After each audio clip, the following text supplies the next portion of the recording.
Certainly the market when we set up in 1990 it wasn't a particularly good market at all. We were in a recession then, as we've obviously been now. Although coming out of that recession this time round, it's a very different market to what we had in 1990. We're responding to those changes in the market. I mean, we're building on the 25 years of experience that we've got. We feel we're uniquely placed in that market because of our size. We're looking to expand very much on our international work as well and in our interface with international markets.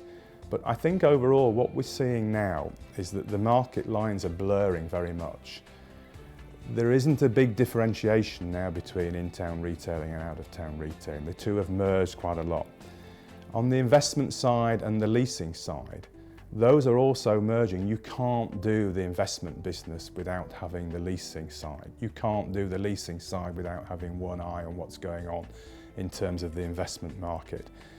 And you're getting this blurring of lines between international retailers and national retailers. People are expanding abroad now.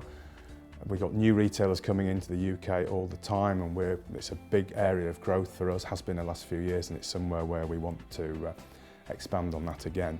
I think the fact that it's difficult to generalise in terms of what's going on in the market at the moment, I think you need that really specialist, knowledgeable advice. Because what may be appropriate advice to give in one location could be completely inappropriate somewhere else. So I think we feel you have to be right on top of the market that you're working in. You have to know your landlords, you have to know your occupiers, you have to understand what those occupiers are doing. And I think we find that the quality advice we can give, because there's no one answer.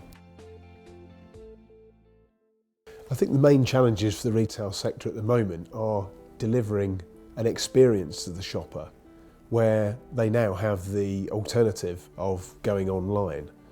As a company, we're involved in some really sort of cool projects, diverse projects like Borough Market, where the depth of retail interest is enormous. Some really unique and interesting brands and businesses.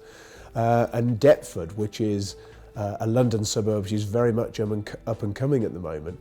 And we've been absolutely blown away by the amount of retail inquiries and the type of retailers that are showing an interest at that grassroots level. Everything sort of went through the grinder of the recession and everybody pulled their horns in cost-wise, retailers included. Everything became very London-centric.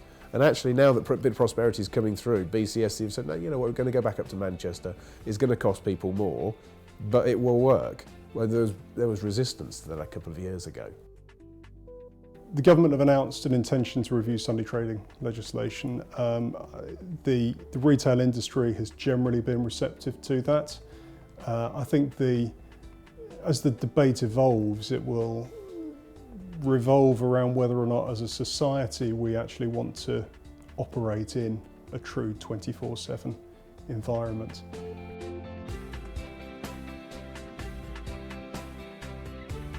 I expect over the next 6 to 12 months to see yields coming in further, particularly on the high street and prime shopping centre end of the market. I think they will harden some of the money that is coming into the country, is still looking for a safe haven within the UK. So I think that will continue.